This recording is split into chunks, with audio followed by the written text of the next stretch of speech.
நிச்சயமாக நாங்கள் இந்த நிலைப்பாடு எடுத்திருக்கின்றோம் என்றால், புரட்சி தலைவி அம்மா அவர்கள் உங்களுக்கு தெரியும், எப்பொழுதும் ஆட்சி பொறுப்பில் ஏற்கின்ற போது முதல் கையெழுத்து பெண்களுக்குடைய பாதுகாப்பினும் பெண்கள் நலன் சார்ந்த திட்டங்களை எல்லாம் அறிவிப்பார்கள்.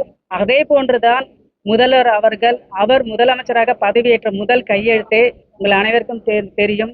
பெண்கள் நலனை சார்ந்த திட்டங்களை அறிவித்திருக்கின்றார்கள். அதே போன்று பார்த்தீங்கன்னா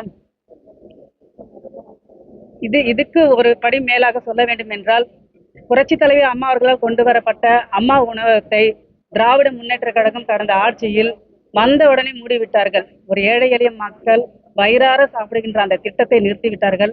ஆனால் நாங்கள் மக்கள் எந்த மக்களும் கோரிக்கை வைக்கவில்லை. ஒரு தாய் உள்ளத்தோடு புரட்சி தலைவி அம்மா அவர்கள் கொடுத்த திட்டத்தை அவர்கள் மூடிவிட்டார்கள். ஆனால் நம்முடைய முதல்வர் அவர்கள் பதவியேற்ற தினத்தை அம்மா உணவகம் மீண்டும் அமல்படுத்துவதற்காக அறிவித்திருக்கின்றார்கள். இதையெல்லாம் தான் எனக்கு உணர்வுபூர்வமாக நாங்கள் வரவேற்கின்றோம். அதே போன்று அவர் பதவியேற்று 15 நாட்கள் கூட ஆகவில்லை. பல்வேறு திட்டங்களை மக்களுக்காக தொடர்ந்து பணி செய்து கொண்டிருக்கின்றார். மக்கள் அவர்கள் அனைவரும் எதிர்பார்த்து கொண்டிருக்கின்றார்கள். நல்ல ஆட்சி கொடுப்பார் என்று எங்களுக்கு நம்பிக்கை இருக்கின்றது. எங்களுடைய மதுராந்தக தொகுதி மக்கள்